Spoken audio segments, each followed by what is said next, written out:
मन मंदिरा गजर भक्तीचा संसार दुःख मूळ. महाराजांनी सुंदर प्रमाण दिलं. संसारात सुख काय भेटत नाही म्हटले मूळच दुःख आहे. प्रत्येक माणसाला दुःख मिळतंय त्याचं कारण जे झाडाचं मूळ दुःख आहे फळ सुखाची येऊ शकत नाही. आता प्रत्येकाला तुम्हाला मला कोणतं दुःख आहे, पुन्हा लॉकडाऊन पडतं की आहे का नाही. या कोरोनाने महाराज आपला देशच नाही सगळ्या जगाला सोडलं नाही. याच्या अगोदर अनेक रोग आले परंतु ते काही कालावधीपुरती मर्यादित राहिली आणि नंतर त्या रोगाचा प्रभाव कमी झाला, ती संपली. परंतु हा एक रोग असा निघाला या रोगाने सर्व जगाला म्हटले दुःखच दुःख दिले.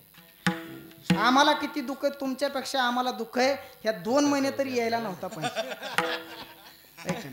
तुम्हाला दुःखच आहे, तुम्ही तरी सुखी आहे का. प्रत्येक माणूस दुःख आहे. त्याचं कारण म्हटले या रोगाने कुणाला सोडलं नाही. श्रीमंताला सोडलं नाही, गरीबाला सोडलं नाही. काही काही गरीब माणसं म्हणतात अहो गरीबापेक्षा श्रीमंताला होतो म्हणतात बुवा. असं काही नाही बरं का. श्रीमंताला होतो असं काही नाही. तुम्हाला मला प्रत्येकाला त्या रोगापासून भीती आहे आणि म्हणून प्रत्येकाने नियमात राहणं गरजेचं आहे. काही काही माणसं ढोबळमानाने म्हणतात अहो कसला कोरोना. कोरोना ज्याला झाला त्याला विचारा, आहे का नाही. ज्याच्या नशिबाला ते दुःख आलंय त्याला विचारा दवाखान्यात गेल्यावर काय परिस्थिती. घरचा माणूस सुद्धा तिकडे यायला जमत नाही म्हणजे एकट्याला दवाखान्यात पडावं लागतं. मोठ्या माणसाचं सोडा, लहान बाळ जरी असेल त्याला सुद्धा एकट्याला त्या दवाखान्यात पडावं लागतं. म्हणजे किती मोठं दुःख आहे. या जगात सगळ्यालाच दुःख आहे. काही काही महाराज लग्नाच्या पिरियडला असा उदामादा करायचे, त्याला वाटलं एवढे 2 महिने कोरोना आला नसता तर लग्न भारी धूमधडाक्यात झाले असते. काही काय म्हटले शेजाऱ्याच्या पोरीचं एवढं भारी लग्न झालं म्हटलं मी 2 एकर इकीन पण लग्नच करून दाखवलं. काही काही सासवाता म्हटले अशा झटके हाणायच्या लग्नात त्याचा तर पापडच झाला. झटका हाणायचं कामच राहिलं नाही. आता सकाळी उठल्या दिवस बरोबरच म्हटले लग्न लागलंही शेजाऱ्याचं पोरीचं लागलं म्हटले अहो अजून सकाळी उठले सुद्धा नाही सगळे लोक. मंडप नाही काय नाही, बिना ब्राह्मणाचे लग्न लागले. सकाळी उठायच्या आतच माणसं म्हटले शेजाऱ्याची पोरगी लग्न झाली का. तुम्हाला मला प्रत्येकाला दुःख आहे त्याचं कारण ही एक निमित्त आहे कोरोनाचं. आपल्याच कर्माचं फळ आहे ती एक. मृत्यू लोकी सुखाची कहाणी ऐकी जेल कवनाचे श्रवणी कैची सुख निद्रा अंथरुणी इंगळाची. ज्ञानोबाने दृष्टांत दिलाय पहा विस्तवाचं अंथरुण आणि म्हटले एखादा म्हणतो हा विस्तवाच्या अंथरुणावर मी सुखाने झोपलेलो आहे. असं शक्य आहे का. हो आत्यंतिक अभाव सांगितला. विस्तवाचं अंथरुण आणि सुखाने झोप हे घडणं शक्य नाही. तसं या मृत्यू लोकामध्ये सुख मिळणं या जीवाला शक्य नाही. विठाला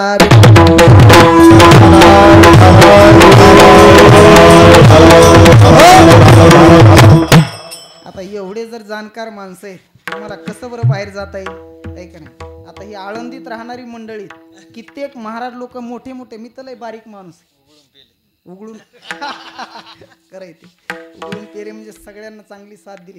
कित्येक महाराज लोक यांनी मोठे केले, ठीक आहे नाही. काही काही महाराजाला स्वर नसतो त्याला स्वराला लावायचं काम ह्या मंडळींनी केले आणि म्हणून आता माझ्याकडे यांचं वर्णन करण्यासाठी शब्द नाहीत पहा. आणि म्हणून मी सुरुवातीला म्हटलं किंवा हे मृदंग रत्न आणि हे मृदंग रत्न आहेत. एकाच नाण्याच्या 2 बाजू एवढीच उपमा मी तुम्हाला देऊ शकतो. विठाला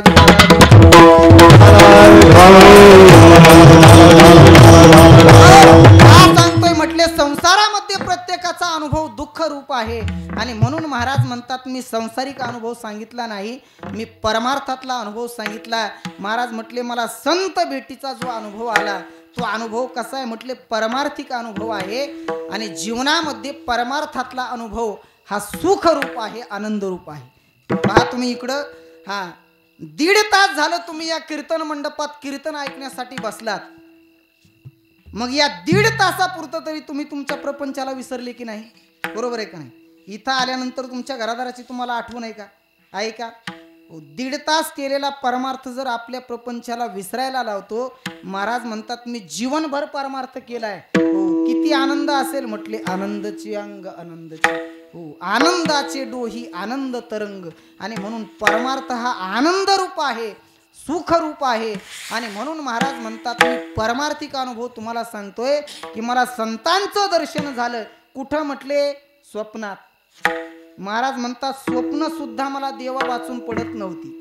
नामदेवे केले स्वप्ना माझी जागे आणि सवे पांडुरंगे येवोनिया.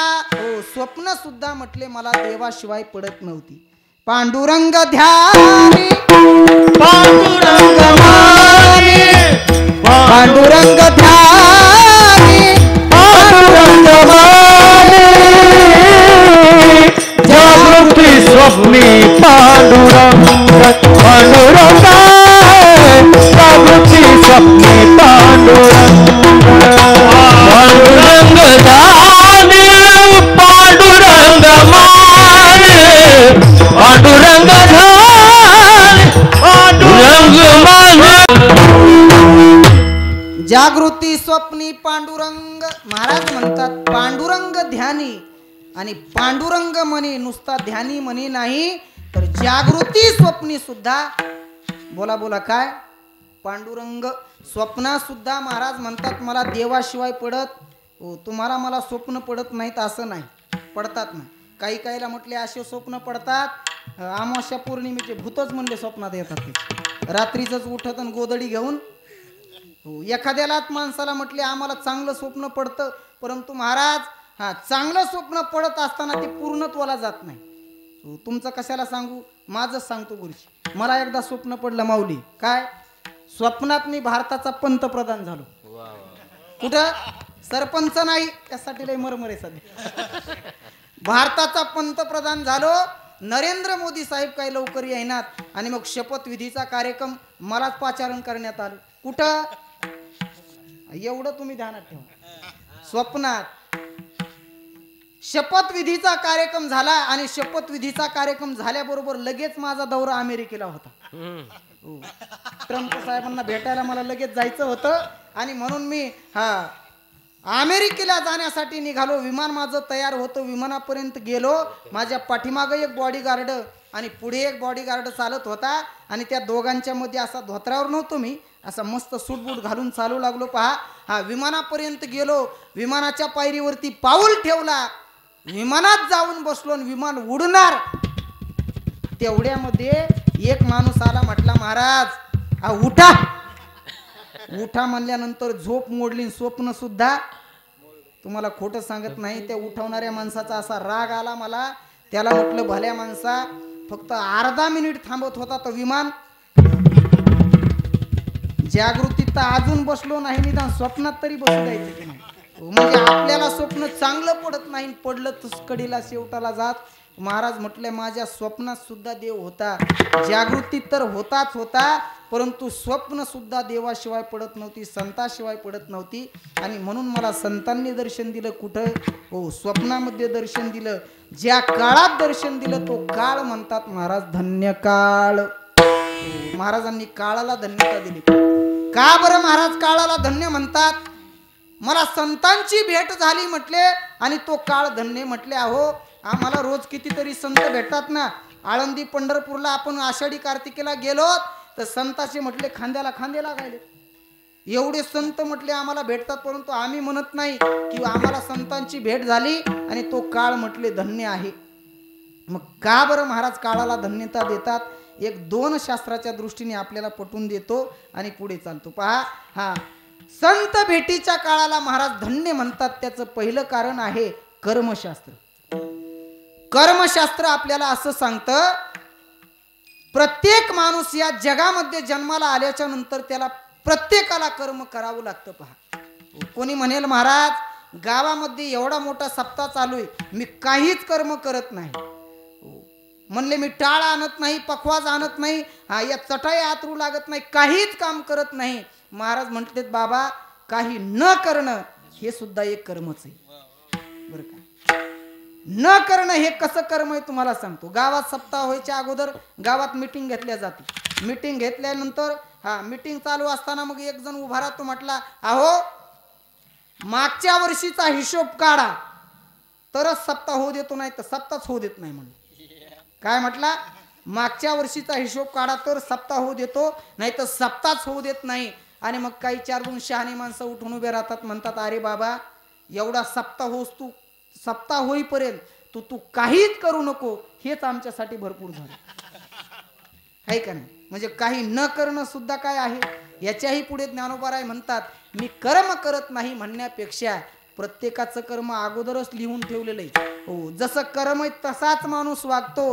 ही कर्मभूमी म्हटले, आगा कर्मी जय उरावे तैतीही सुखदुःखी फळावे, तया ते भोगावया यावे.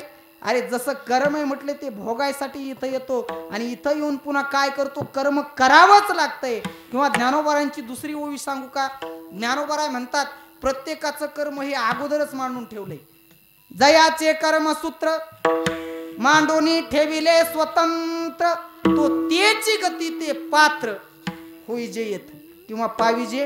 हो, जसं कर्म आहे म्हटले तसाच माणूस वागतो. म्हणजे प्रत्येकाला कर्म करावं लागतंय बेटा.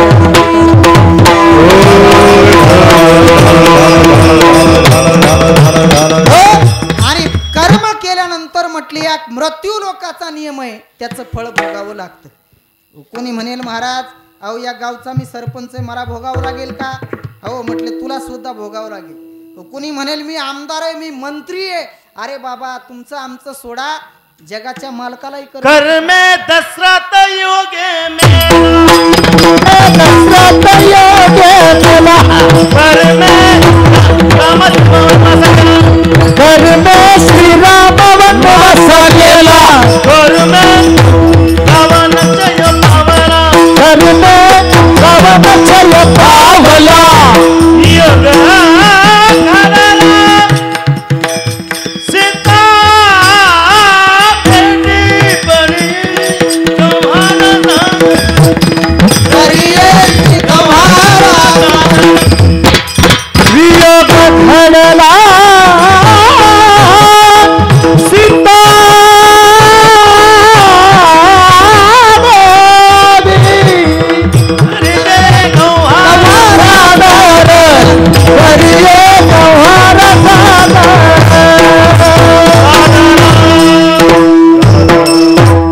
करमे श्रीराम वनवासा गेला, करमे दशरथ वियोगे मेला, कर्मे रावण क्षयो पावला वियोग घडला.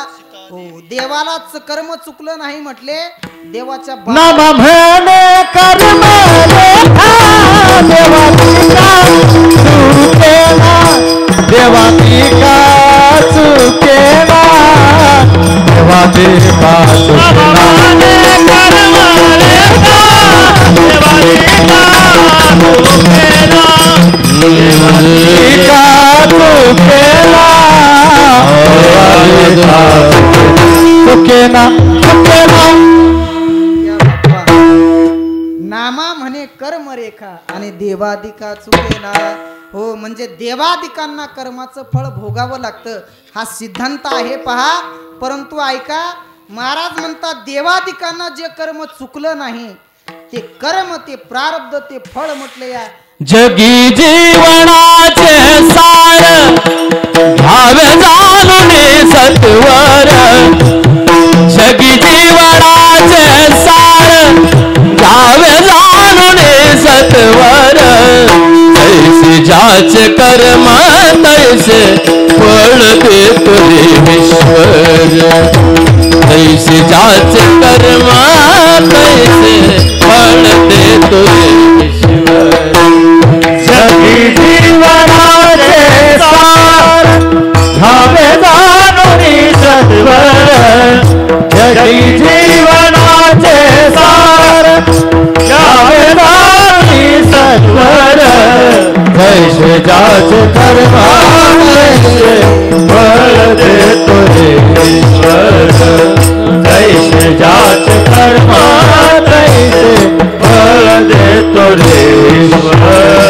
क्षणिक सुखासाठी आपला होतो कुणी रीती प्रश्न, क्षणिक सुखासाठी आपला होतो कुणी रीती भ्रष्ट, कोणी त्यागी जीवन आपले, कोणी त्यागी जीवन आपले, होतो जगणारा नष्ट, कोणी त्यागी जीवन आपले, दुःख जगी करण्या कष्ट, देह करी जे जे काही, आत्मा भोगी तो नंतर, ज्याचे कर्म तैसे फळ देतो रे ईश्वर तैसे ज्याचे कर्म तैसे फळ देतो रे ईश्वर फळ देतो रे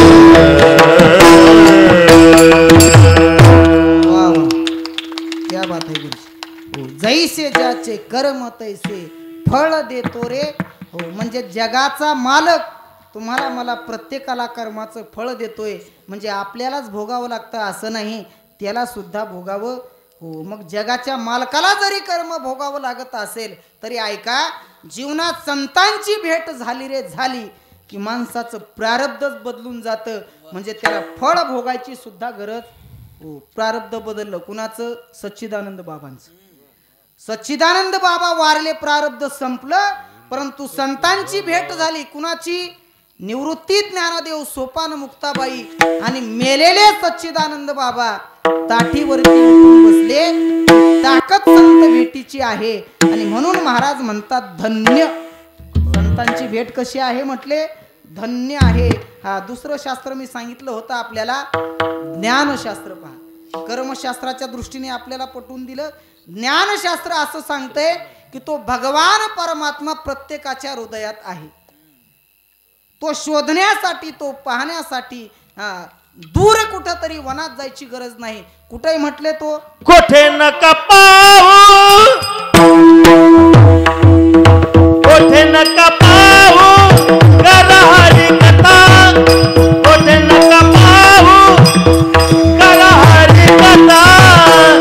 ते अवचिता सापडेल, ते अवचिता सापडेल. कोठे नका पाहू करा हरी कथा, कोठे नका पाहू करा हरी कथा.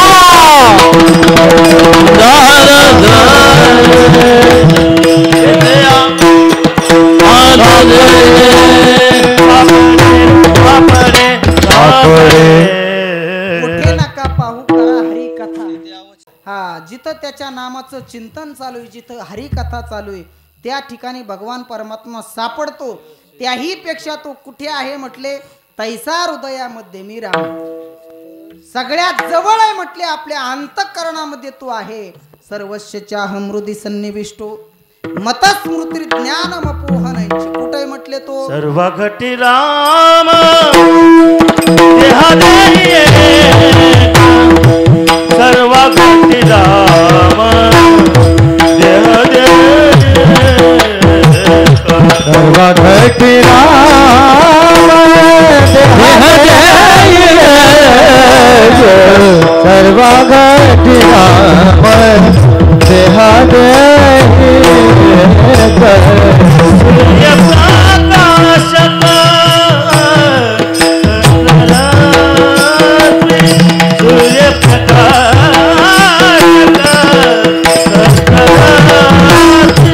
सूर्य सूर्य प्रकाश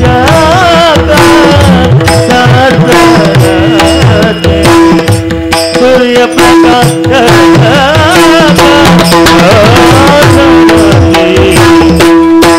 मोखे माना हरि मोखे माना, हरि मोखे माना, हरि मोखे माना, हरि मोखे माना, हरि मोखे माना, हरि मोखे माना, हरि मोखे माना.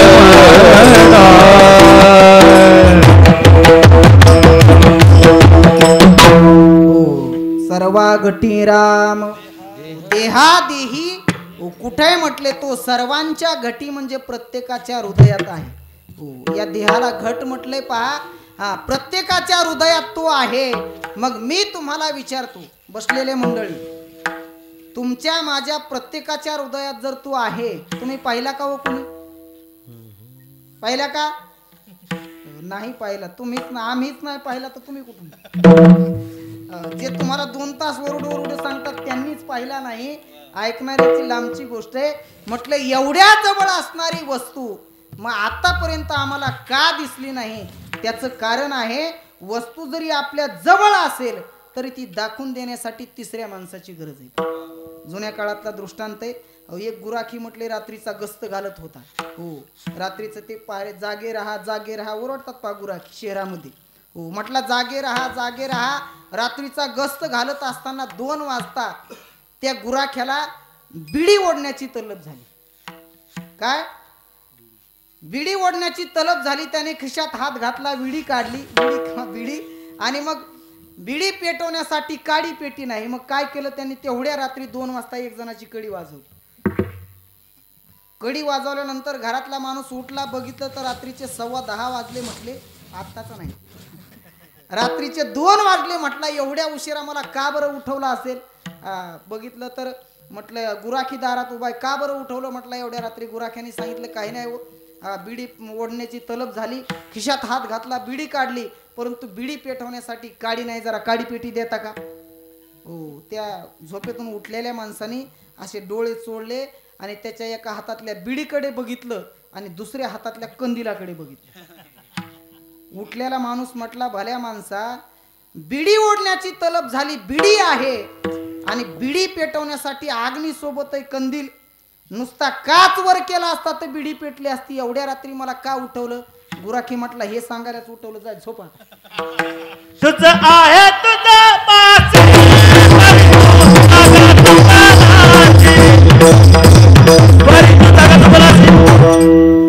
तुझे आहे तुझा पाशी, बरी तू जागा चुकलाशी, बरी तू जागा चुकलाशी. तुझ आहे तुझ पासी कुठाय म्हटले. अरे अग्नी सोबतच आहे, परंतु हे जरी खरं असेल तरी इकडे पहा, अग्नी आहे आणि बिडी सुद्धा आहे, परंतु हे दाखवून देण्यासाठी तिसऱ्या माणसाची गरज आहे. तसं महाराज म्हणतात, तो भगवान परमात्मा जरी प्रत्येकाच्या हृदयात असेल तरी तो दाखवून देण्यासाठी जीवनात संत भेटीची गरज आहे. आणि म्हणून महाराज संत भेटीच्या काळाला धन्य असं म्हणतात. पहिला शब्द आपला पुढचा वाजवायचा का 4 गुरुजी. आता विठाला विठाला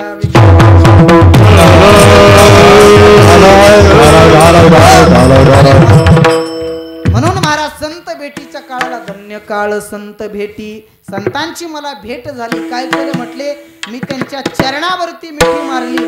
का मिठी मारली. मिठी मारण्यातून मला फायदा झाला. अभंगाचं दुसरं संदेहाच्या सुटल्या गाठी, संदेहाच्या सुटल्या गाठी, सुटल्या गाठी,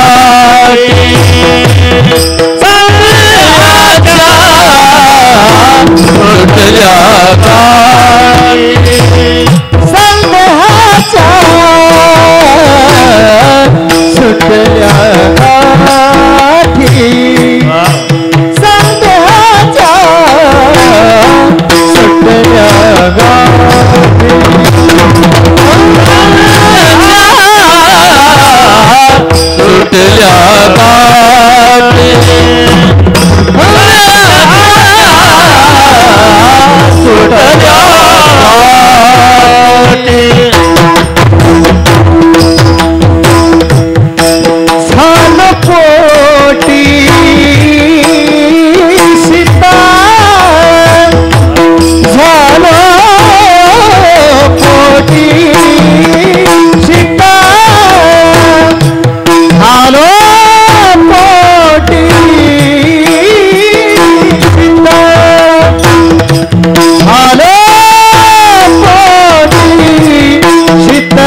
गाठी झालं पोटी शीतळ संदेहाच्या सुटल्या गाठी झालं पोटी संदेहाच्या सुटल्या गाठी झालं पोटी झालो पोटी शीतळ पोटी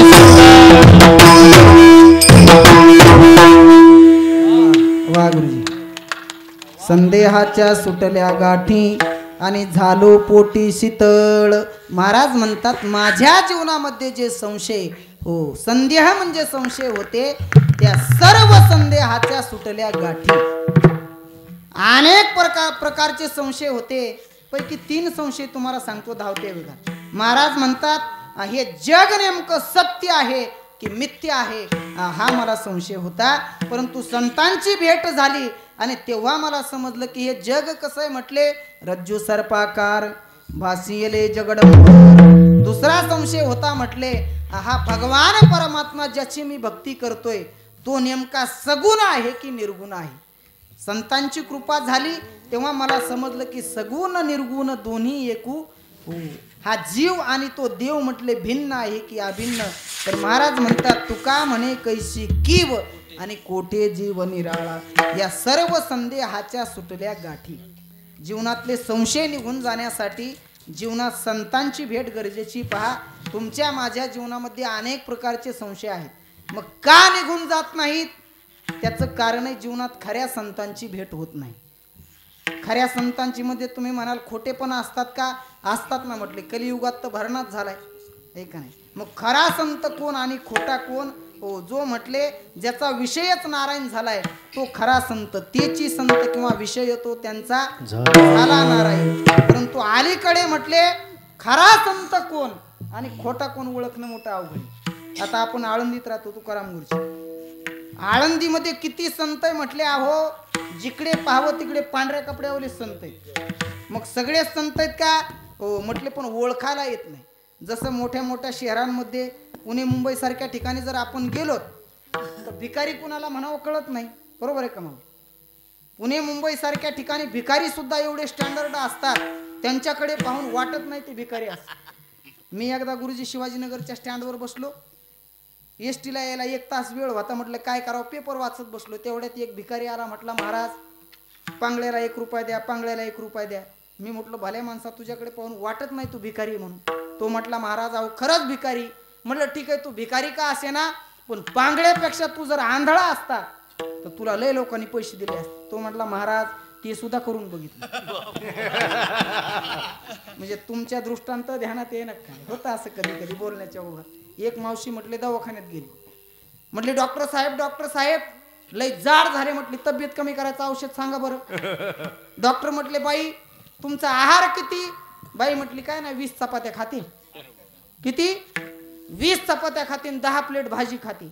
म्हटले ठीक आहे तुम्हाला तब्येत कमी करायची ना दुसरे औषध देण्यापेक्षा तुम्हाला हेच औषध काय 20 चपात्या खायच्या ऐवजी 10 चपात्या खायच्या आणि 10 प्लेट भाजी खायच्या ऐवजी 5च प्लेट खायची हेच तुम्हाला औषध.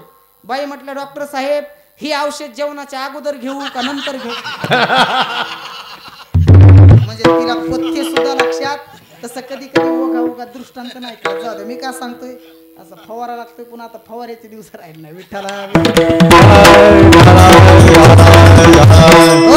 हा संत कुणाला म्हणावं. महाराज म्हणतात तो मोठ्या वादाचा विषय तिकडे आपल्याला वळायचं नाही बरं का. हो संत त्याला म्हणतात की ज्यांची भेट झाल्याबरोबर माणसाच्या जीवनातले संदेह दया करणे जे पुत्राशी दया करणे जे पुत्राशी तेची दया करणे जे पुत्रासी तेची दास आणि तोची साधू ओळखावा देव तेथेची जाणावा. संत कुणाला म्हणायचं गुरुजींनी एकाच प्रमाणात सांगून टाकलं. मग त्या संतांची भेट झाली. महाराज म्हणतात माझ्या जीवनातले संशय निघून गेले आणि कसा झालो पोटी शीतळ विठोबा.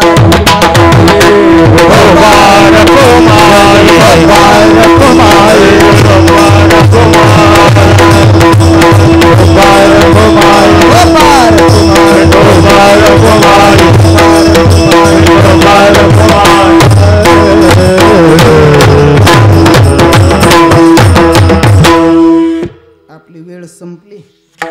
राहिलेल्या 2 चरणांचा सरळ शब्दशः भाव सांगतो आणि शिवेला पूर्णविराम. महाराज म्हणतात मला संतांची भेट झाली, मी त्यांच्या चरणावरती मिठी मारली, त्याचा मला फायदा झाला म्हटले. जीवनातले संशय निघून गेले आणि मी शांत झालो, शीतळ झालो, परमार्थ करण्यासाठी मी मोकळा झालो.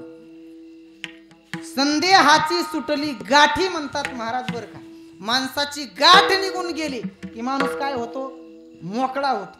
अनेक प्रकारच्या गाठीत म्हटले. वेदांत शास्त्रामध्ये प्रारब्धाची गाठ सांगितली, मायेची गाठ सांगितली, चित्ताची गाठ सांगितली, लग्नाची सुद्धा काय आहे, गाठच आहे. काय हो म्हटलं, ते मागे बसलेले जरा घडाघडा बोलतच नाहीत. गुरुजींनी सांगितलं महाराज तिला आतली सुद्धा काय आहे, गाठच आहे. महाराज म्हटले त्या सगळ्याच गाठी माझ्या सुटून गेल्या का. दिली मिठी पायाशी, तुका म्हणे सोडिल्या गाठी, आणि दिली मिठी संतांच्या चरणावरती मिठी मारली आणि म्हणून माझ्या गाठी निघून गेल्या. आणि त्यांच्या वचनरूपी कृपा प्रसादाने ही भवनदी मी सहज तरून गेलो. भवनदीचा झाला तारा आणि या उत्तरा प्रसादे. आणि मग आता काय झालं म्हटले, भवनदी तरून गेलो की मंगलमय अवस्था प्राप्त झाली. आणि ती मंगलमय अवस्था प्राप्त करून देणारे दाते एकमेव संत आहेत. अभंगाचं शेवट. तू का मंगल आता, तू का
झालो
गालबोडी शीतळ गालबोडी शीतळ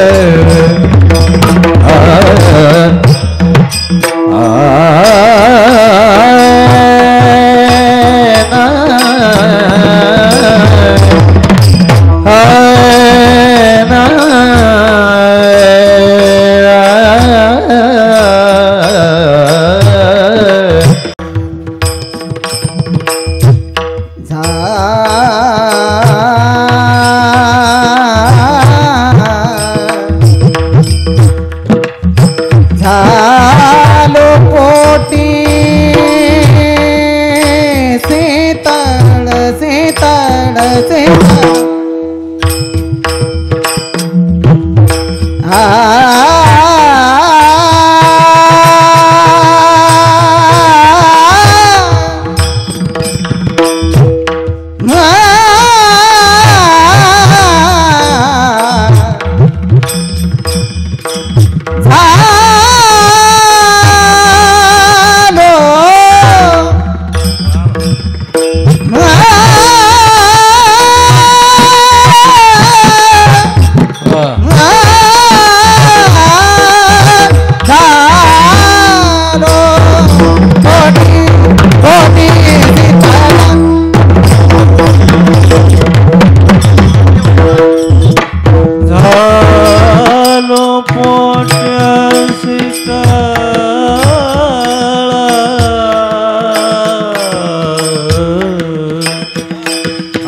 टाळ्या वाजव बरं एकदा जोरात वाजव पण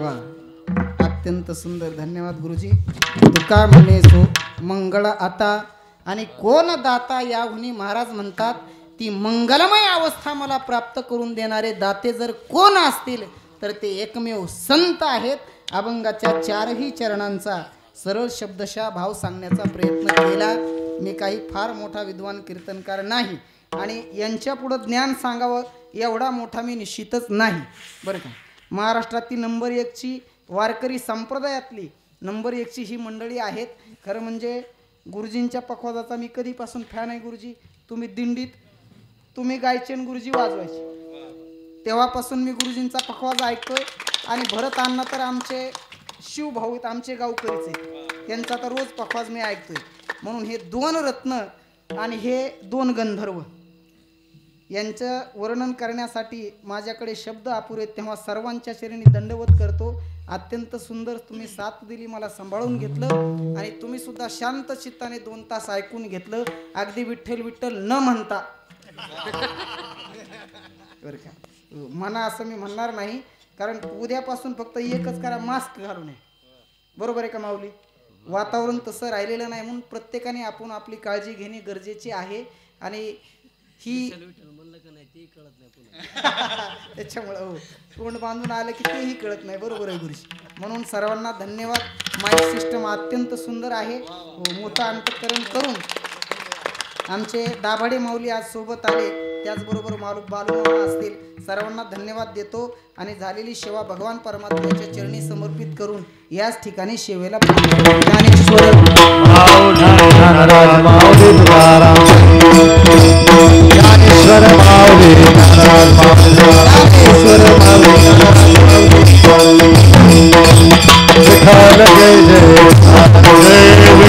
जय जय चेहरा गजर भक्तीचा